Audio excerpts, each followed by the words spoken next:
रीवा शहर के वार्ड क्रमांक 33, 34 एवं 35 अंतर्गत झंडा परमिट से पचमढ़ा मंदिर तक विकास यात्रा निकाली गई। इस यात्रा के दौरान पूर्व मंत्री एवं रीवा विधायक राजेंद्र शुक्ल ने हितग्राहियों को योजनाओं के लाभ प्रदान किए।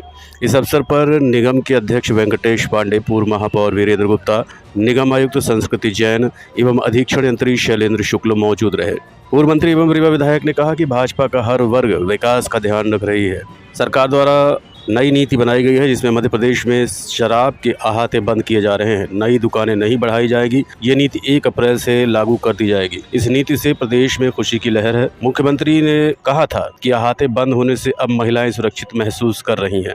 मुख्यमंत्री ने एक नई योजना लाडली बहना योजना चालू की है जिसमें 1000 रुपए हर महीने दिया जाएगा। लाडली लक्ष्मी योजना के कारण हमारे प्रदेश में जो लड़कियों की संख्या कम हो रही थी वो अब बढ़ गई है। इन योजनाओं से हर जगह कहीं न कहीं उसका लाभ दिख रहा है। उन्होंने कहा कि सरकार सभी बहनों को उनके खाते में सीधे हर माह पैसा डालेगी। हमारी सरकार ने आयुष्मान कार्ड बनवाए हैं जिसमें सभी कार्डधारी लोगों को हर जगह अस्पताल में 5 लाख रुपए तक का इलाज निःशुल्क में हो रहा है। शहर में जो कच्चे घर थे, जिन घरों में छत नहीं है, उन्हें 2,50,000 रुपए देकर चेहरे पर मुस्कान लाई जा रही है। गरीबों को निःशुल्क अनाज दिलाने का कार्य किया जा रहा है। इन सभी योजनाओं का लाभ विकास यात्रा के माध्यम से पहुँचा है। 25 फरवरी तक विकास यात्रा चलनी है। तो जो बचे हुए दिन हैं उसमें ग्रामीण क्षेत्र रीवा विधानसभा का जो ग्रामीण क्षेत्र है उसमें कल से शुरू होगा। और कुल मिला के इस विकास यात्रा से ये फ़ायदा हुआ है कि मुख्यमंत्री जन सेवा अभियान के अंतर्गत जो आवेदन लिए गए थे उसके निराकरण बड़ी तेज़ी से हुए हैं। चाहे वो संबल योजना का रहा हो, चाहे आयुष्मान कार्ड का रहा हो, चाहे पट्टा देने का रहा हो, चाहे अन्य योजनाओं के क्रियान्वयन की बात रही हो।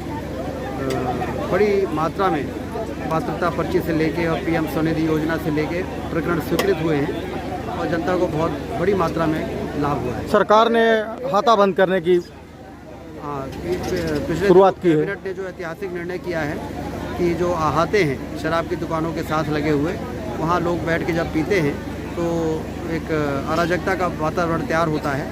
तो एक ही झटके में वो सारे अहातों को समाप्त कर दिया है। यदि किसी को ज़रूरत है तो दुकान से ले जाके अपने घर में उसका उपयोग करें। लेकिन इस प्रकार के खुलेआम अहाते में बैठ के पीने से जो वातावरण खराब होता था, ख़ासतौर से माताओं बहनों को जो परेशानी होती थी, आज बड़ी संख्या में माताओं बहनों ने यहाँ पर आकर आभार व्यक्त किया है, स्वप्रेरित होकर धन्यवाद दिया है मुख्यमंत्री को और सरकार को कि अहाते बंद करने का जो निर्णय लिया है वो वास्तव में उसका बड़ी संख्या में स्वागत हुआ। आने वाले समय में शराबबंदी का भी विचार रखा जाएगा सरकार। आने वाले समय में कुछ भी हो सकता है, उसको तो अपन मान के चलेगी। भाजपा है तो मुमकिन है, भाजपा है तो मुमकिन है। चाहे तो मुमकिन। 2003 के पहले का रीवा आप देखिए, वही 2003 के पहले का रीवा था। जब संभागीय मुख्यालय था पर तहसील जैसा लगता था। पर जब से मध्य प्रदेश में भारतीय जनता पार्टी की सरकार आई तो श्री राजेंद्र शुक्ल जी जैसे नेतृत्व इस जिले को मिला। आज रीवा की दशा दिशा और सब तस्वीर बदल गई है। याद करिए, पहले चलने के लिए सड़कें नहीं होती थी, गड्ढे होते थे मोहल्लों में, अतरियों में, कहीं भी आप जाइए। पर आज किसी भी मोहल्ले गली अतरियों में चले जाइए, आपको सब जगह कंक्रीट की सड़कें मिलती हैं। रीवा से इलाहाबाद जाना हो, जबलपुर जाना हो, शहडोल जाना हो, कहीं भी जाना हो, शहडोल जाने में 8 घंटे लगते थे, जबलपुर पहुंचने में 5-6 घंटे लगते थे।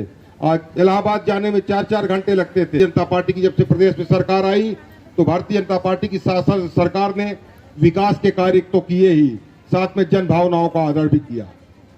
गरीबों के लिए सबसे ज्यादा भारतीय जनता पार्टी की सरकार माननीय शिवराज सिंह चौहान जी और प्रदेश के प्रधानमंत्री आदरणीय मोदी जी ने ध्यान दिया। गरीबों के लिए प्रधानमंत्री आवास का निर्माण कराया गया। और रीवा में मैं तो कहता हूं भारतवर्ष के अंदर रीवा एक ऐसा पहला जिला होगा जहां पे सबसे प्राइम लोकेशन में गरीबों के लिए प्रधानमंत्री आवास बना के दिए गए हैं। उसके लिए माननीय मंत्री जी मैं आपका बहुत बहुत आभार व्यक्त करता हूं। लेके दौड़ पड़ा। अब हम तो इतने साल मंत्री रहे, इतना सुंदर पंडाल और इतना, अब रीवा में पता नहीं कितने भूमि पूजन और लोकार्पण हमने किए होंगे। रीवा शहर की कोई ऐसी सड़क नहीं है जहां का भूमि पूजन और फिर उसका लोकार्पण मैंने ना किया। चाहे वो पीडब्ल्यूडी और सबका मिला लें, मैं जिस सड़क में निकलता हूं तो मुझे याद आता है इसका मैंने उस समय भूमि पूजन किया था। वो तस्वीर मेरे नजरों के सामने से गुजर जाती है। ऐसा कोई सड़क नहीं है जिसका भूमि पूजन न किया हो, जिसका लोकार्पण न किया। एक गली नहीं है जहाँ का भूमि पूजन लोकार्पण न किया हो। तो मैंने उस समय भी कार्यक्रम देखे, लेकिन इतना बढ़िया पंडाल और इतना बढ़िया मंच, और ये तो हम पहली बार देख रहे हैं।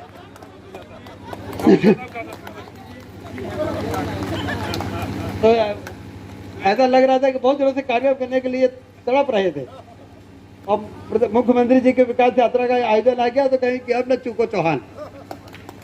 इस प्रकार से इस कार्यक्रम को सफलतापूर्वक संपन्न करके आप लोगों ने, और आज समापन हो रहा है इसका, इसके लिए सबको बहुत बहुत बधाई, शुभकामनाएं। और अब फोटो माताओं बहनों के साथ कमिश्नर मैडम ने योजना बनाई है